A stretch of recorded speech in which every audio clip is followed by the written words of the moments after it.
はい、皆さん、こんにちは。はじめまして。私の名前はダッファ・プトラ・プラタマです。ダッファと呼ばれています。現在21歳です。私はデポクに住んでいます。私はナショナル大学の日本学科の4年生です。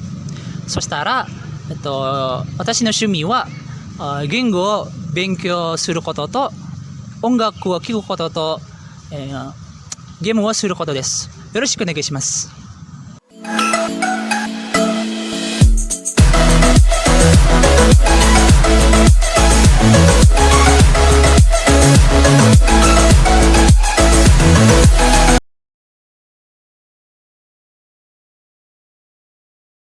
Halo, selamat siang. Perkenalkan, nama saya Dava Putra Pratama. Saya adalah mahasiswa sastra Jepang dari Universitas Nasional. Saya kebetulan berkuliah pada semester 7 tahun angkatan 2019.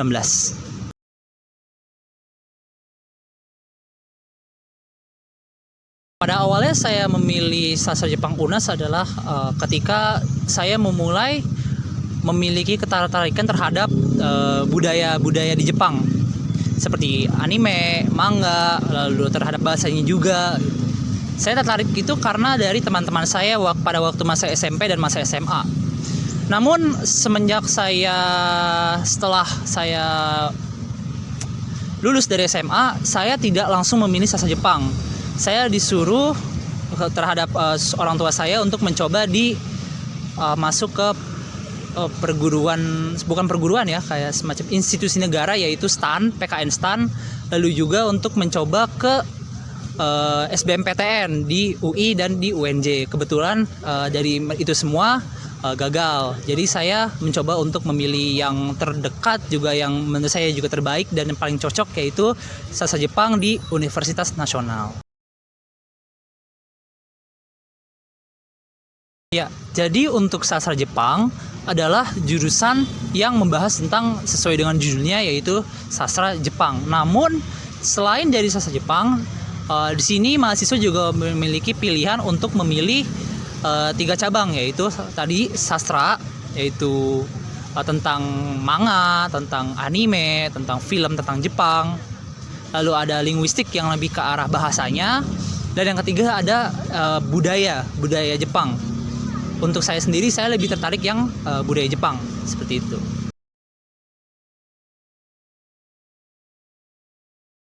Dosen di jurusan sastra Jepang itu alhamdulillah ya, enak-enak semua. Enak-enaknya itu adalah ketika ngajar mereka bisa menjelaskan, kemudian bisa memberikan ilmunya terhadap mahasiswanya ke kita dengan baik, dengan lancar juga. Dan yang menurut saya adalah poin plusnya adalah ketika kita selesai kuliah, ketika selesai pembelajaran, kita bisa bertanya gitu terhadap tentang Jepang, tentang apapun itu yang tertarik dengan Jepang ke mereka semua. Ya, tapi di sini kan ada peraturannya kan, kayak semacam jangan meng-WA atau menghubungi dosen ketika malam hari gitu. Itu tetap harus dihormati. Tapi menurut saya itu adalah poin plusnya dari dosen-dosen di sastra Jepang UNAS, seperti itu.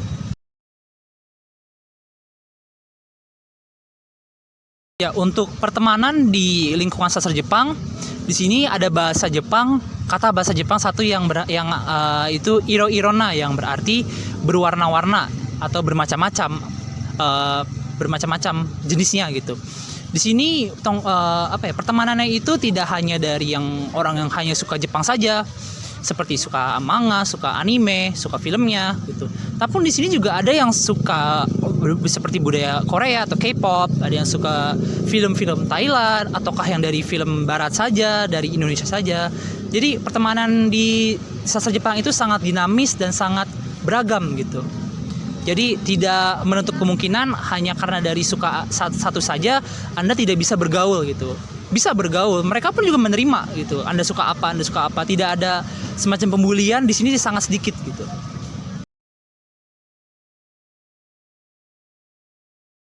Ya, tadi sudah saya jelaskan sebelumnya. Untuk pembelajaran di sastra Jepang itu terbagi menjadi 3, yaitu sastra, budaya, dan linguistik.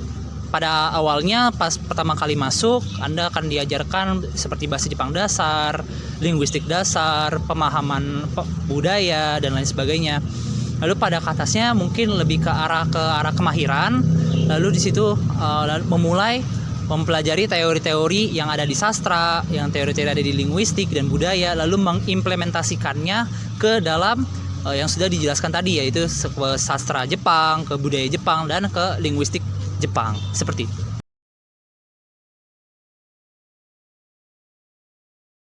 Ya, untuk mata kuliah yang paling saya sukai ada dua, yaitu kritik sastra dan sastra multikultural dan postkolonial.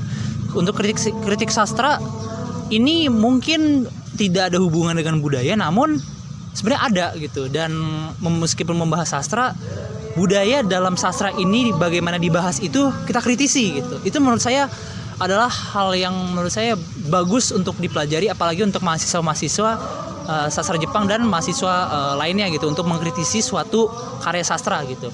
Lalu untuk sastra multikultural dan postkolonial, multikultural itu multikulturalisme, kita membahas sebagai bentuk multikultural, yaitu multibudaya, dari Jepang punya atau dari Barat punya gitu, atau mungkin dari negara selain Jepang punya gitu. Lalu untuk postkolonial adalah membahas bagaimana hegemoni yang dilakukan orang-orang Barat gitu.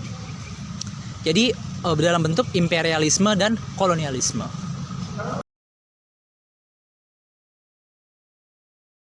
Untuk mata kuliah yang paling sulit ada dua juga, yaitu kanji atau aksara Jepang, lalu ada bunpo atau tata bahasa Jepang. Mungkin dari mahasiswa sastra Jepang dari universitas lain pun juga merasakan bahwa kanji itu emang yang paling sulit, karena selain kita harus menghafalkan yaitu sekitar 1.500 sampai 2.000 karakter kanji, dan setiap kanji itu memiliki bentuk yang berbeda. Bentuknya pun juga ada yang berbeda, lalu sedikit berbeda, dan setiap bentukannya itu ada artinya, dan menurut saya itu adalah suatu hal yang membosankan dan cukup membuat pusing gitu. Lalu untuk bunpo sendiri adalah tata bahasa, karena menurut saya tata bahasa Jepang itu berbeda dari Inggris dan Indonesia. Dan selain itu juga ada vocabulary atau kosakata Jepang yang menurut saya juga sulit dihafalkan. Seperti itu.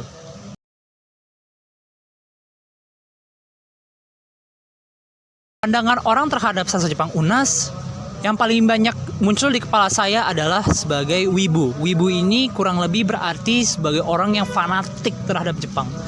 Menurut saya ini adalah salah. Kenapa? Karena tidak semua mahasiswa sastra Jepang itu adalah wibu. Ada juga yang menyukai, sudah saya sebutkan tadi, ada juga yang menyukai Korea, ada yang menyukai Thailand, Indonesia, Inggris dalam segi budaya dan kebahasaannya gitu. Jadi menurut saya kata wibu itu mungkin bisa disematkan dalam konteks mahasiswa sastra Jepang, tapi untuk semua sastra Jepang, mahasiswa sastra Jepang itu wibu adalah itu suatu kesalahan.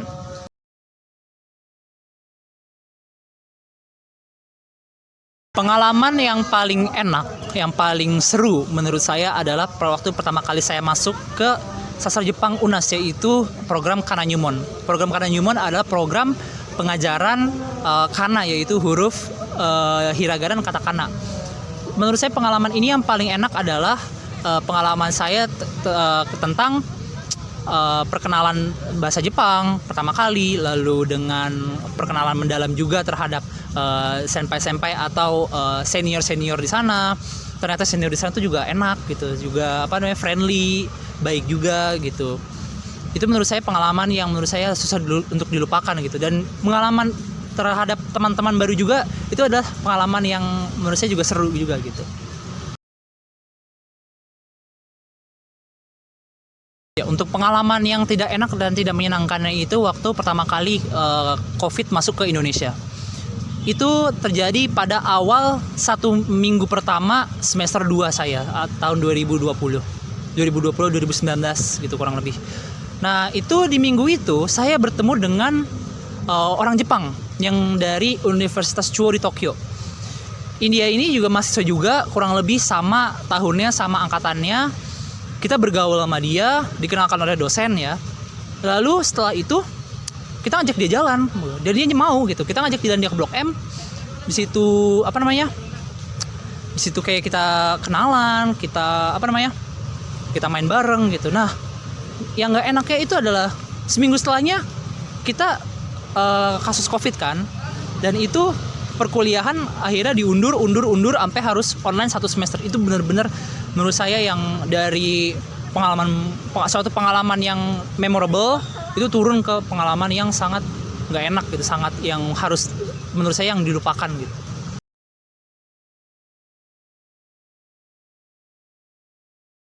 Untuk relasi dengan universitas luar negeri itu ada, yaitu dengan Universitas Chuo Daigaku yang ada di Tokyo.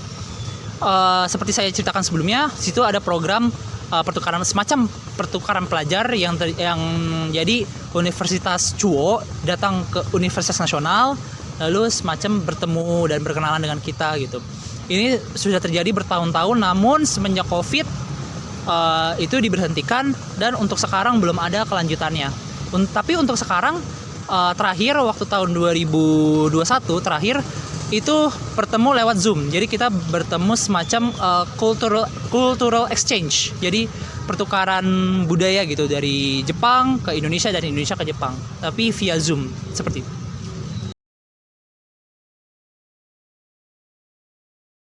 Untuk peluang karir menurut saya sastra Jepang itu banyak. Sebelum Anda lulus, situ dosen memberikan kesempatan magang terhadap mahasiswanya. Magangnya itu dari magang Indonesia di perusahaan Jepang dan magang ke Jepang.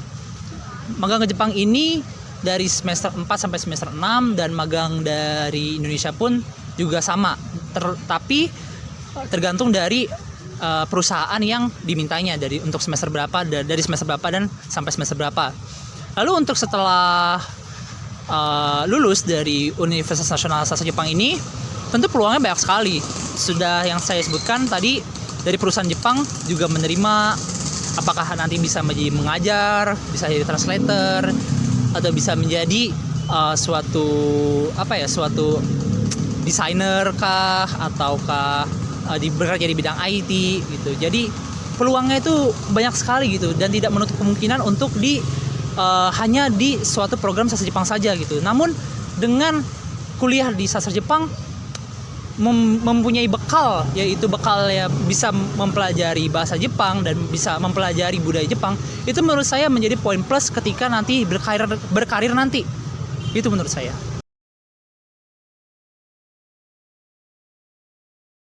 Pesan saya terhadap mahasiswa baru sastra Jepang Universitas Nasional adalah jangan menutup diri. Jangan terkesan bahwa Anda masuk sastra Jepang, Anda harus menjadi wibu, Anda harus menjadi antisosial, Anda harus menjadi no-lab. Itu menurut saya adalah kesalahan yang besar. Jadilah mahasiswa yang bisa membuka diri terhadap ke orang lain. Maksud dalam konteks ini adalah Anda bisa membagi ilmu terhadap orang lain, Anda bisa mendapatkan ilmu dari orang lain juga, selain dosen, dari senpai, dari senior, atau dari dosen setelah pembelajaran kuliah, itu juga bisa. Jangan sekiranya kira bahwa sastra Jepang ini adalah jurusan yang menutup diri, jurusan yang kalau dalam bahasa Jepang itu adalah jurusan hikikomori, jurusan yang kalau dalam bahasa Indonesia istilahnya adalah kupu-kupu, kuliah pulang. Itu tidak. Jangan sampai Anda memiliki kebebasan untuk bergaul dengan orang lain, bergaul dengan jurusan lain, Anda bisa bergabung dengan organisasi lain gitu. Itu sangat banyak. Tinggal kalian sendiri yang bisa membuka diri Anda ke orang lain.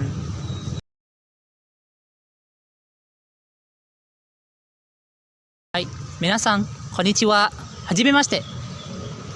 Watashi no namae wa Dafa Putra Pratama desu. Dafa to yobarete imasu. Genzai 21歳です。私はデポクに住んでいます。私はナショナル大学の日本学科の4年生です。そしたら、私の趣味は言語を勉強することと音楽を聴くことと、ゲームをすることです。よろしくお願いします。